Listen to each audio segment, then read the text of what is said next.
Assalamualaikum warahmatullahi wabarakatuh.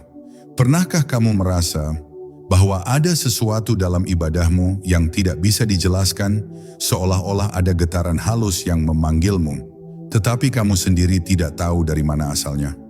Ada rahasia besar yang jarang dibicarakan, bahwa ibadah bukan sekadar gerakan tubuh, bukan pula sekadar kata yang keluar dari bibir, melainkan sebuah perjalanan sunyi yang menghubungkan ruhmu langsung kepada Allah. Dan sebelum kita masuk lebih dalam, pastikan kamu menyiapkan hatimu. Klik subscribe, nyalakan loncengnya, dan ikuti perjalanan spiritual ini. Karena setelah ini, cara kamu memandang ibadah mungkin tidak akan pernah sama lagi. Bab 1. Getaran sunyi yang membuka pintu ruhani. Di balik setiap ibadah yang kita lakukan, ada sesuatu yang jauh lebih halus daripada gerakan tubuh yang terlihat oleh mata. Ada getaran lembut yang muncul dari kedalaman hati, getaran yang tidak bisa dipaksakan, tidak bisa direkayasa, dan hanya lahir ketika ruh mulai kembali menyadari dari mana ia berasal. Getaran ini bukan suara, bukan emosi sesaat, melainkan cahaya kecil yang terbangun ketika seseorang benar-benar menghadapkan seluruh dirinya kepada Allah. Inilah titik awal ibadah yang hidup, bukan ketika tubuh bergerak, tetapi ketika ruh mulai bergetar. Seringkali manusia sibuk memperbaiki gerakan, memperindah bacaan, memperpanjang ritual, tetapi melupakan inti yang membuat ibadah itu bernyawa, yaitu kehadiran batin. Ketika hati diam, ketika pikiran mulai menyingkir, ketika dunia perlahan memudar dari kesadaran, barulah ibadah mencapai dimensi yang tidak bisa dijelaskan oleh kata-kata. Di saat itulah seseorang merasa seolah ia sedang ditarik oleh kelembutan yang tidak terlihat, seakan ada tangan cahaya yang mengajak ruhnya pulang ke pangkuan asalnya. Disinilah letak rahasia yang sering terlupakan, bahwa ibadah bukan sekadar perbuatan, tetapi perjalanan. Tidak semua orang merasakan getaran ini, meski mereka beribadah setiap hari. Sebab ibadah yang hanya digerakkan oleh tubuh mudah menjadi rutinitas. Sementara ibadah yang digerakkan oleh ruh selalu menjadi pertemuan. Sujud bisa menjadi kebiasaan, tetapi sujud yang disertai kesadaran menjadi pertemuan antara hamba dan Tuhannya. Dan ketika pertemuan itu terjadi, waktu seolah berhenti. Detik tidak lagi terdengar, udara menjadi ringan, dan hati menjadi jernih. Pada momen seperti ini, manusia merasakan kedekatan yang tidak dapat diterjemahkan oleh bahasa, namun sangat jelas dirasakan oleh batin. Getaran ruhani ibarat bisikan lembut dari langit yang mengingatkan manusia bahwa ia tidak pernah sendiri. Bahwa di balik segala kesibukan, di balik segala luka, ada tempat sunyi di dalam hati yang selalu terhubung dengan Allah. Ketika seseorang berhenti dari kehiruk-pikukan dunia dan menundukkan diri hanya untuk beberapa saat, getaran itu muncul sebagai jawaban. Ia tidak selalu datang dengan air mata, tidak selalu terasa sebagai haru. Kadang ia hanya hadir sebagai ketenangan yang tiba-tiba, atau rasa diterima yang meresap perlahan ke dalam diri. Dan inilah hakikat yang sering terlupakan. Ibadah tidak dimulai ketika tangan terangkat atau dahi menyentuh bumi, melainkan ketika hati mulai sadar bahwa ia sedang berdiri di hadapan Tuhan. Gerakan hanyalah kerangka, sedangkan getaran ruhani adalah jiwanya. Jika jiwa itu hadir, bahkan ibadah yang sederhana berubah menjadi cahaya. Tetapi jika jiwa itu tidak hadir, ibadah yang panjang pun terasa kosong. Maka rahasia terbesar dalam ibadah bukanlah bagaimana kita bergerak, tetapi seberapa dalam hati kita mampu bergetar memanggil namanya. Bab 2. Kerinduan ruh yang tak pernah padam. Setiap manusia membawa kerinduan yang tidak bisa dijelaskan oleh logika. Kerinduan yang tidak berasal dari pengalaman dunia, tetapi dari ingatan ruhani yang jauh lebih tua daripada usia jasadnya. Dalam keheningan terdalam, ketika suara-suara dunia mulai meredup, kerinduan itu muncul sebagai getaran yang lembut namun kuat, seolah-olah ada panggilan dari tempat yang sangat familiar namun terlupakan. Inilah kerinduan kepada Allah, kerinduan yang menjadi bukti bahwa ruh pernah hidup dalam kedekatan sebelum diturunkan ke dunia. Dan setiap ibadah yang dilakukan dengan hati, sebenarnya adalah upaya ruh untuk pulang ke kehangatan itu. Seringkali manusia merasa gelisah tanpa sebab, merasa ada yang hilang meski semua keinginan dunia telah tercapai. Gelisah itu bukan tanda kelemahan, tetapi tanda bahwa ada ruang di dalam jiwa yang hanya dapat diisi oleh Allah. Harta tidak bisa mengisinya, pujian tidak bisa menenangkannya, cinta manusia pun tidak mampu sepenuhnya meredakannya. Ruang itu dicipta bukan untuk diisi oleh sesuatu, tetapi oleh Yang Maha Segalanya. Ketika seseorang mulai menyebut nama Allah dengan kesadaran, ruang itu bergetar, seakan ruh sedang mengingat tujuan keberadaannya. Kerinduan ruh tidak pernah padam, meski manusia sering melupakannya. Ada kalanya seseorang jauh dari ibadah, tetapi entah mengapa tiba-tiba tergerak untuk kembali, meski hanya dengan satu doa pendek yang keluar dari lubuk hati yang lelah. Itu bukan kebetulan. Itu adalah tarikan lembut dari Allah, tarikan yang tidak pernah berhenti memanggil hambanya untuk pulang, meski hamba itu berulang kali tersesat. Kasih sayang Allah bukan seperti kasih sayang manusia yang bisa habis. Kasihnya adalah samudra yang terus mencari aliran sungai untuk ditarik masuk kembali. Namun rahasia terbesar dari kerinduan ini adalah bahwa bukan hanya ruh manusia yang merindukan Tuhannya. Allah pun mencintai hambanya lebih dari yang manusia mampu pahami. Ketika seorang hamba melangkah mendekat walau hanya selangkah, Allah mendekatinya dengan jarak yang jauh lebih dekat. Inilah mengapa kadang seseorang merasa hatinya melembut tiba-tiba saat berdoa, atau merasa damai tanpa alasan saat mengingatnya. Itu bukan suasana hati, itu adalah sambutan. Sambutan dari Yang Maha Memeluk. Dan inilah hakikat yang menakjubkan, ibadah bukan hanya kewajiban, tetapi percakapan dua kerinduan. Kerinduan ruh yang ingin kembali, dan cinta Allah yang ingin menerima. Ketika keduanya bertemu dalam keheningan sujud atau kelembutan zikir, manusia merasakan sesuatu yang tidak bisa dibeli dan tidak bisa diajarkan. Perasaan pulang. Dan siapapun yang pernah merasakan pulang ini tidak akan pernah lagi menganggap ibadah sebagai tugas, tetapi sebagai kebutuhan jiwa yang paling dalam. Bab 3. Ketika tubuh bergerak, namun ruh tidak hadir. Ada saat-saat ketika seseorang berdiri untuk beribadah, tetapi di dalam dirinya hanya ada kesunyian yang hampa. Tubuhnya melaksanakan gerakan demi gerakan, bibirnya melafalkan bacaan demi bacaan, namun ruhnya seolah tertinggal jauh di belakang, tidak ikut hadir dalam pertemuan suci itu. Inilah realitas yang sering tidak disadari. Tubuh bisa dilatih untuk bergerak, tetapi ruh hanya bisa digerakkan oleh keikhlasan, ketundukan, dan kesadaran. Dan selama ruh tidak ikut melangkah, ibadah hanya menjadi bentuk tanpa jiwa, nyala tanpa api, suara tanpa makna. Banyak manusia merasakan kekosongan dalam ibadahnya karena mereka mencoba menyambungkan diri kepada Allah hanya melalui fisik. Mereka sibuk mengatur posisi, memperbaiki bacaan, memastikan gerakan sesuai aturan, namun hati mereka tetap sibuk memikul beban dunia. Pikiran berkelana, ingatan sibuk menghitung urusan, sementara ruh menunggu di pintu kesadaran, pintu yang sering tidak pernah dibuka. Padahal hakikat ibadah bukan tentang kesempurnaan gerakan, melainkan tentang apakah seseorang hadir secara utuh di hadapan Tuhannya. Ketika ruh tidak ikut dalam ibadah, tidak ada perubahan yang terjadi pada diri manusia. Seseorang bisa menunaikan ibadah berkali-kali, namun tetap mudah marah, tetap gelisah, tetap kehilangan arah. Karena ibadah yang sejati bukan sekadar aktivitas tubuh, tetapi proses penyucian batin. Bukan sekadar gerakan lahiriah, tetapi pertemuan antara insan dan cahayanya.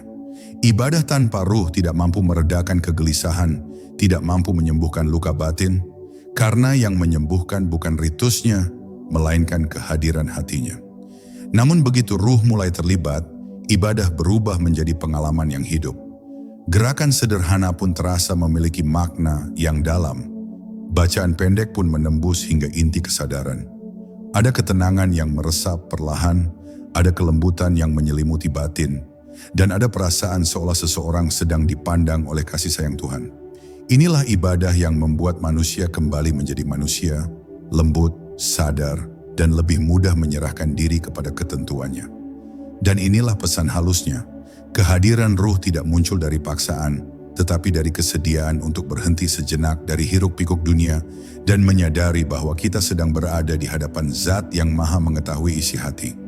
Ketika kesadaran itu hadir, bahkan sebelum tubuh bergerak, ruh sudah terlebih dulu sujud, Dan siapapun yang sujud dengan ruhnya, meski tubuhnya hanya melakukan sedikit, ia telah menyentuh hakikat ibadah yang tidak dicapai oleh banyak gerakan tanpa kehadiran batin. Bab 4. Zikir yang menghidupkan cahaya dalam diri. Zikir bukan sekadar rangkaian kata yang keluar dari bibir.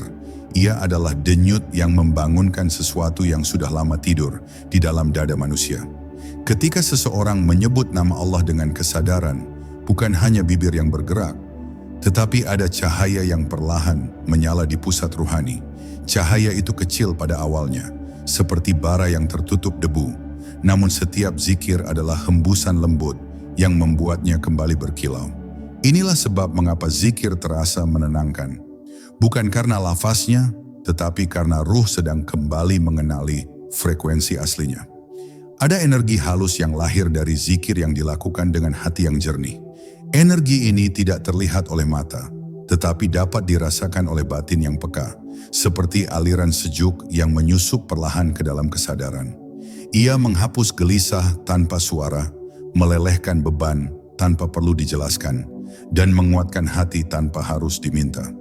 Zikir semacam ini bukan lagi aktivitas lisan, tetapi proses penyelarasan antara manusia dengan Tuhannya. Semakin dalam seseorang tenggelam dalam zikir, semakin ringan beban hidup yang menempel di jiwa. Ketika zikir dilakukan dengan kehadiran penuh, seluruh semesta seakan ikut merespons. Malaikat mencatatnya, langit mendengarnya, dan bumi pun merasakan getarannya. Ada hubungan yang terbentuk antara manusia kecil di bumi dengan kemegahan langit yang tidak terhingga. Hubungan itu bukan berupa suara keras atau ritual besar, tetapi berupa getaran lembut yang melintasi dimensi-dimensi yang tidak terlihat. Zikir yang lahir dari hati mengguncang ruang batin, lebih kuat daripada suara lantang yang keluar dari bibir tanpa kesadaran. Namun rahasia terbesar dari zikir bukanlah pada jumlahnya, tetapi pada ketulusannya. Zikir yang pelan, namun keluar dari hati yang sungguh ingin dekat, lebih berharga daripada ribuan lafaz yang diucapkan tanpa makna. Bahkan zikir dalam diam, ketika seseorang hanya mengingat Allah dalam hati, tanpa suara, dapat menembus lebih dalam daripada zikir yang bergemuruh. Karena Allah tidak melihat kerasnya suara, tetapi kelembutan jiwa yang memanggilnya. Zikir adalah bahasa nurani yang hanya dipahami oleh Sang Pencipta dan hati yang berserah. Dan ketika zikir menjadi bagian dari denyut hidup, manusia tidak perlu lagi mengejar ketenangan. Justru ketenangan yang akan datang mencarinya. Sebab hati yang sering menyebut nama Allah tidak lagi hidup dengan frekuensi dunia, tetapi dengan frekuensi langit. Setiap hembusan napas terasa lebih ringan, setiap langkah terasa lebih terarah, dan setiap persoalan terasa lebih mudah diterima. Zikir menjadikan seseorang tidak hanya dekat dengan Allah, tetapi juga dekat dengan dirinya yang paling sejati. Bab 5. Sujud, titik terendah yang membuka gerbang tertinggi. Sujud adalah momen ketika manusia merendahkan dirinya hingga titik paling rendah. Namun justru dari kerendahan itulah ia diangkat menuju kedekatan yang paling tinggi. Dalam sujud, dahi menyentuh bumi, tetapi hati menyentuh langit. Tidak ada ritual lain yang menyatukan dua dimensi ini sekaligus. Rendahnya tubuh dan tingginya ruh. Ketika seseorang sujud dengan kehadiran penuh, ia bukan sekadar menempelkan dahi pada tanah, melainkan sedang mematikan ego, memadamkan kesombongan, dan menyerahkan seluruh dirinya kepada Yang Maha Memiliki. Dan saat ego runtuh, cahaya Tuhan masuk dengan sangat lembut. Di titik terdalam sujud, dunia terasa semakin jauh. Ambisi melemah, amarah mereda, dan segala beban yang sebelumnya menekan dada tiba-tiba seolah kehilangan kekuatannya. Ini bukan keajaiban luar biasa, tetapi mekanisme ruhani yang telah ditanamkan Allah di dalam diri manusia. Sujud mengembalikan seseorang ke posisi asalnya, seorang hamba. Dan ketika seseorang kembali pada identitas kehambaannya, seluruh kegelisahan pun perlahan mencair. Karena hati manusia tidak pernah diciptakan untuk menanggung dunia. Ia hanya diciptakan untuk mengenal dan mengingat Allah. Sujud yang benar tidak diukur dari lamanya waktu, tetapi dari seberapa dalam seseorang tenggelam dalam kesadarannya. Ada sujud yang dilakukan dengan cepat, namun hati tidak pernah turun bersama tubuh. Ada pula sujud yang hanya berlangsung beberapa detik, tetapi seluruh rasa, seluruh kesedihan, seluruh kerinduan, luruh dan dipersembahkan kepada Tuhan. Inilah sujud yang hidup, sujud yang membuat seseorang merasakan seolah ada yang memeluknya, meski tidak ada tangan yang menyentuhnya. Sujud yang membuat hati luluh tanpa sebab. Di dalam sujud, seseorang berbicara dengan bahasa terdalam, bahasa yang tidak menggunakan kata-kata. Air mata, keheningan, getaran halus di dada, semuanya menjadi doa yang lebih jujur daripada kalimat panjang. Bahkan ketika seseorang tidak tahu harus meminta apa, sujud tetap menjadi ibadah yang diterima. Karena sujud bukan semata permintaan. Sujud adalah penyerahan total, pengakuan bahwa kita lemah dan Allah Maha Kuat. Dalam momen seperti ini, manusia menemukan kekuatan baru, bukan dari dirinya, tetapi dari kepasrahannya. Dan inilah rahasia sujud yang paling dalam. Saat dahi berada di titik paling rendah, ruh justru bergerak menuju titik paling tinggi. Karena semakin seseorang merendah di hadapan Allah, semakin Allah meninggikannya.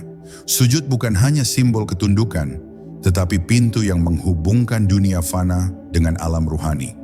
Siapapun yang menghayati sujudnya, ia akan merasakan bahwa setiap sujud adalah perjalanan pulang, perjalanan menuju cahaya, perjalanan menuju ketenangan yang tidak bisa diberikan oleh apapun selain Allah. Bab 6. Doa yang tidak bersuara namun didengar langit. Ada kalanya seseorang menengadahkan tangan, namun tidak satu kata pun sanggup keluar dari bibirnya. Bukan karena ia tidak mampu berbicara, tetapi karena hatinya terlalu penuh hingga kata-kata kehilangan bentuk. Pada momen seperti itu, doa tidak lagi menjadi rangkaian kalimat. Doa berubah menjadi getaran. Getaran yang lahir dari hati yang lelah, hati yang rindu, hati yang pasrah, hati yang tidak tahu harus berkata apa selain menghadirkan diri sepenuhnya di hadapan Allah. Dan sungguh, doa seperti inilah yang paling dekat dengan kejujuran, karena ia lahir dari kedalaman yang tidak tersentuh oleh rekayasa. Doa yang tidak memiliki suara bukanlah doa yang lemah.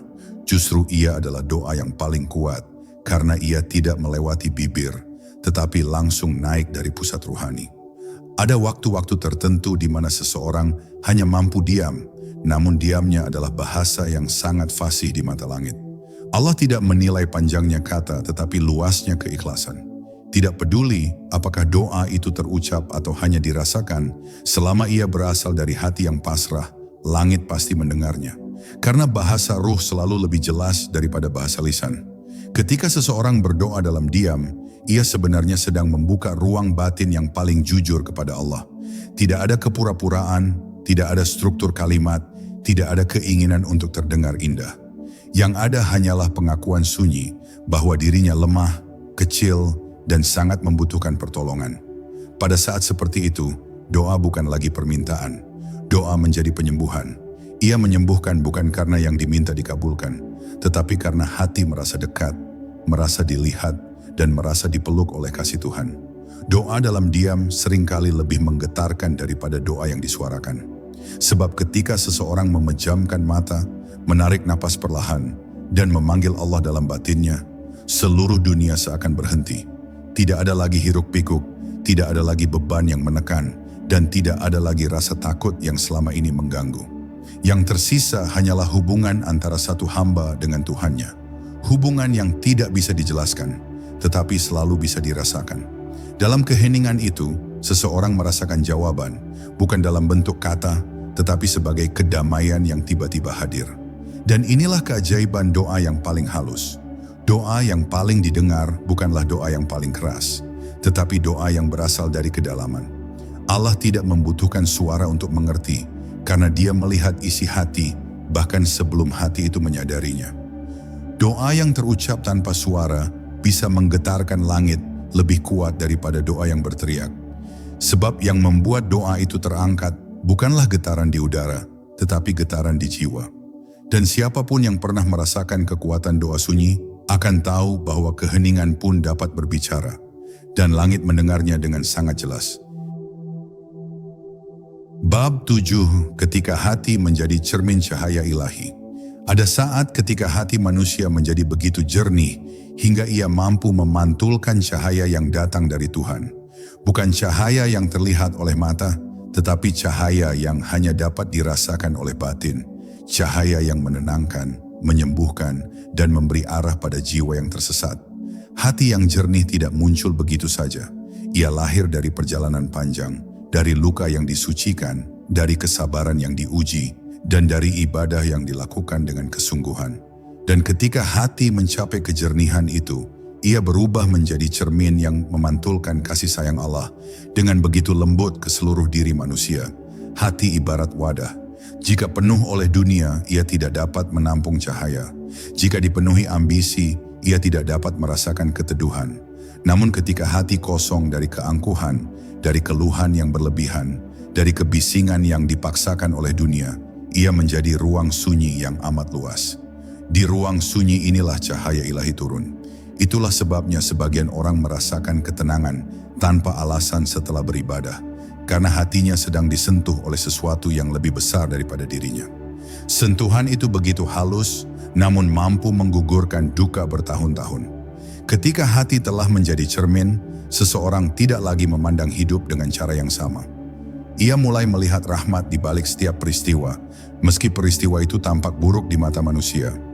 Ia melihat kebijaksanaan dalam setiap ujian, melihat pelukan dalam setiap kesulitan, dan melihat petunjuk di balik setiap kebingungan.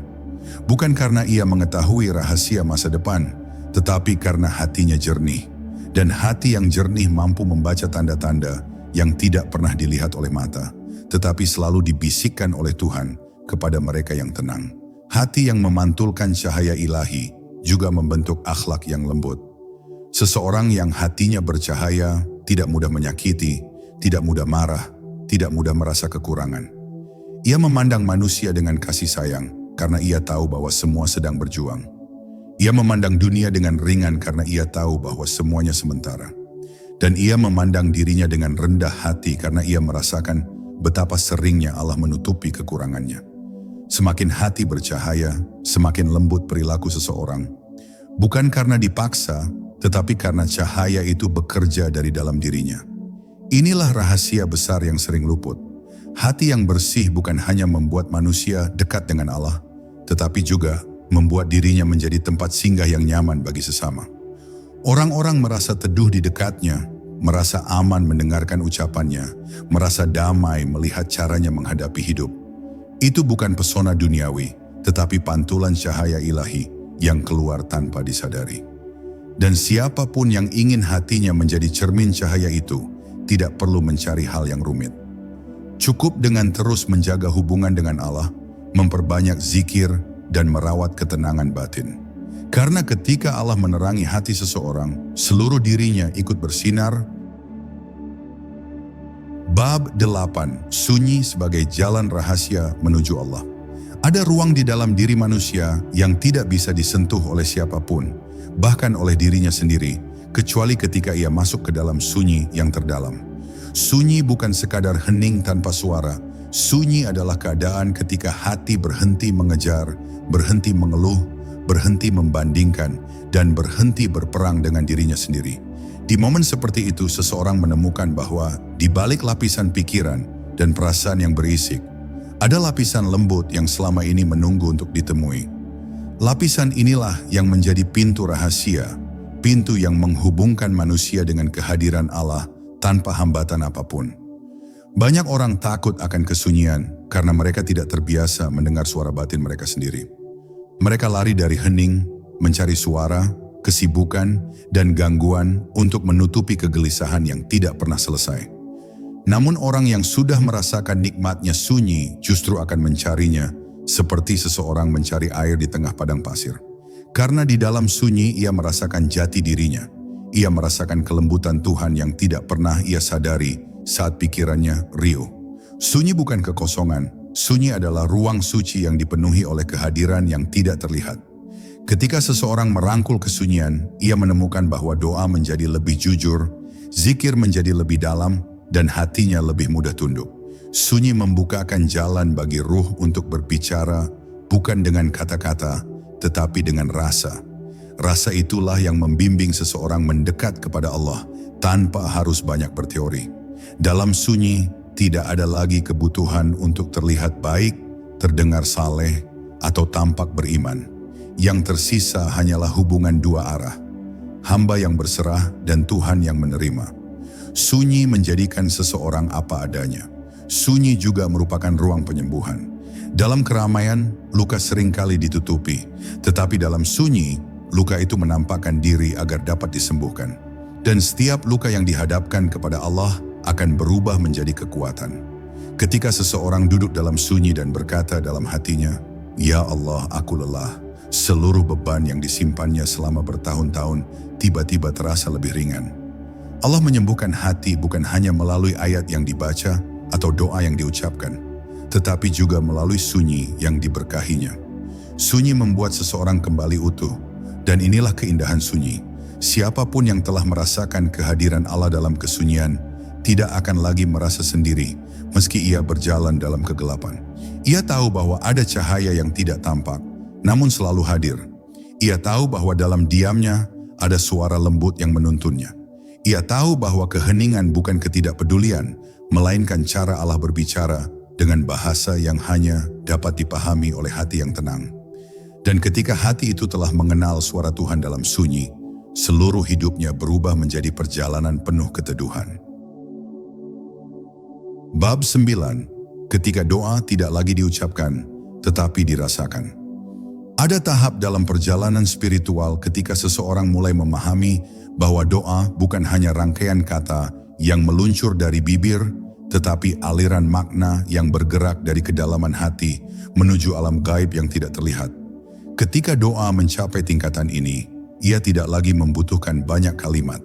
Bahkan tanpa suara pun, langit dapat mendengarnya. Inilah saat ketika seseorang menyadari bahwa Allah tidak menilai panjang pendeknya doa, tetapi ketulusan yang mengalir dari ruang hati yang paling tersembunyi. Dan disinilah rahasia besar itu berada. Doa sejati lahir dari kesadaran, bukan dari hafalan belaka. Ada kalanya seseorang merasa sulit untuk berdoa, seakan-akan seluruh kata yang ingin ia ucapkan lenyap begitu saja. Di masa seperti itu, ia sering mengira dirinya jauh dari Tuhan. Padahal justru pada saat itulah Allah sedang mengajarkan doa yang lebih dalam. Doa tanpa kata. Doa berupa rasa rindu, doa berupa diam yang penuh pasrah. Diam yang tidak kosong, melainkan diam yang menggetarkan arasy. Karena ada rasa yang lebih jujur dari kata-kata. Dan Allah lebih dekat kepada rasa itu dibandingkan dekatnya seseorang kepada nadi di lehernya sendiri. Di titik inilah seseorang memahami bahwa diam pun bisa menjadi ibadah. Ketika doa menjadi rasa, seorang hamba tidak lagi sibuk mencari kesempurnaan tata cara, nada suara, atau pilihan kata yang paling indah. Ia hanya menghadapkan seluruh keberadaannya kepada Allah. Bahkan hembusan napasnya berubah menjadi tasbih, detak jantungnya berubah menjadi zikir, dan rasa lapang di dadanya berubah menjadi bentuk penghambaan yang paling halus. Betapa banyak manusia yang bisa berbicara tentang doa, tetapi hanya sedikit yang mampu merasakan doa. Karena merasakan doa membutuhkan hati yang tidak sedang berpura-pura, hati yang rela telanjang di hadapan Tuhan. Doa yang dirasakan memiliki kekuatan yang berbeda. Ia menembus sesuatu yang tidak bisa disentuh oleh doa yang hanya diucapkan. Seseorang yang berdoa dengan rasa akan merasakan getaran lembut di dalam dirinya, seakan-akan ada pintu yang terbuka dan angin sejuk yang masuk tanpa disadari. Ia mungkin tidak mendapatkan jawaban dalam bentuk yang ia harapkan, tetapi ia mendapatkan ketenangan yang tidak bisa dijelaskan. Ketenangan itu adalah tanda bahwa doanya telah sampai, bahkan sebelum ia selesai memikirkannya. Doa yang dirasakan tidak membutuhkan bukti. Doa itu membawa bukti dalam bentuk kedamaian. Dan ketika doa mencapai puncak terdalamnya, seseorang tidak lagi meminta apa-apa.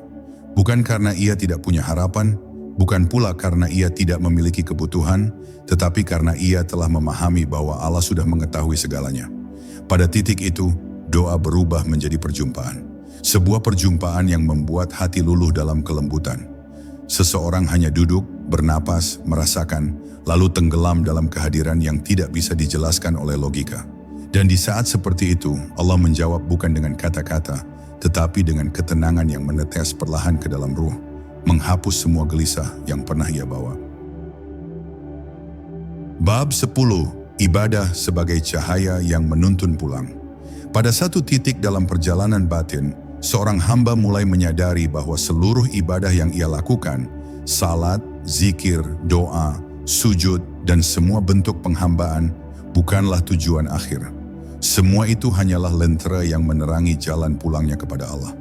Setiap gerakan yang ia lakukan, setiap lafaz yang ia ucapkan, dan setiap rasa yang bergetar di hatinya, semuanya mengarah pada satu hal: kembali mengenal siapa dirinya sebelum dunia membentuknya. Di momen seperti itu, ibadah tidak lagi terasa sebagai kewajiban, melainkan sebagai kebutuhan ruh yang ingin kembali merasakan cahaya yang pernah dikenalnya sebelum dilahirkan. Seiring perjalanan itu semakin dalam, seorang hamba akan menemukan bahwa cahaya ibadah bukanlah sesuatu yang datang dari luar, tetapi sesuatu yang muncul dari dalam dirinya. Ketika ia mengangkat tangan untuk takbir, ada cahaya yang bergerak dari hati menuju alam tinggi. Ketika ia sujud, cahaya itu berubah menjadi ketundukan yang memancarkan kelembutan ke seluruh jiwanya. Ibadah bukan hanya tindakan fisik yang terlihat oleh mata manusia, tetapi perjalanan batin yang hanya bisa dipahami oleh hati yang sudah disentuh oleh Allah. Dan pada saat itu, ibadah menjadi pengalaman pulang, bukan sekadar ritual yang diulang-ulang. Ada keindahan yang sulit dijelaskan ketika seseorang menyadari bahwa setiap ibadah sebenarnya adalah undangan dari Allah. Undangan yang lembut, yang seringkali tidak disadari oleh hambanya. Jika Allah tidak menggerakkan hati seseorang untuk beribadah, ia tidak akan bisa melakukannya, meskipun tubuhnya sehat dan waktunya lapang. Kesadaran ini membuat seorang hamba merasa kecil sekaligus mulia. Kecil karena ia sadar tidak punya daya apapun, dan mulia karena Allah memilihnya untuk mendekat. Disinilah ibadah berubah menjadi rasa syukur yang mendalam, sebuah syukur yang tidak perlu diucapkan karena sudah meresap ke seluruh jiwanya. Dalam perjalanan menuju Allah, ibadah juga menjadi cermin. Melalui ibadah, seseorang melihat dirinya secara jujur, melihat ketidakmampuannya, melihat kelemahannya, melihat harapan-harapan kecil yang ia sembunyikan, hingga melihat luka yang selama ini ia tutupi. Dan anehnya, justru dalam melihat semua ketidaksempurnaan itu, seseorang merasakan kelegaan yang luar biasa. Karena ia akhirnya sadar bahwa Allah tidak pernah menuntutnya menjadi sempurna, Allah hanya ingin ia datang apa adanya. Dan ketika seseorang datang kepada Allah dengan ketulusan itu, ibadahnya berubah menjadi cahaya yang membersihkan seluruh kegelapan yang pernah ia bawa. Pada akhirnya, ibadah bukanlah tentang seberapa sering seseorang melakukannya, bukan pula tentang seberapa indah penampilannya di mata manusia. Ibadah adalah tentang pulang kepada ketenangan, pulang kepada kesadaran, pulang kepada Allah yang selalu menunggu di ujung setiap langkah yang dilakukan dengan keikhlasan. Ketika seorang hamba menyadari bahwa seluruh hidupnya adalah perjalanan pulang, ia tidak lagi melihat ibadah sebagai beban, tetapi sebagai cahaya yang membimbingnya melewati seluruh gelap, seluruh takut, seluruh ragu. Dan pada saat itu, ia memahami sebuah rahasia besar. Ibadah adalah jembatan halus yang menghubungkan ruh manusia dengan sumber segala cahaya, membawa dirinya pulang kepada Tuhan yang tidak pernah jauh sejak awal. Jika hatimu bergetar meski hanya sedikit, itu bukan kebetulan. Itu adalah panggilan agar kamu kembali menemukan siapa dirimu di hadapan Allah. Sampai bertemu di perjalanan berikutnya, tetaplah menjaga cahaya di dalam jiwamu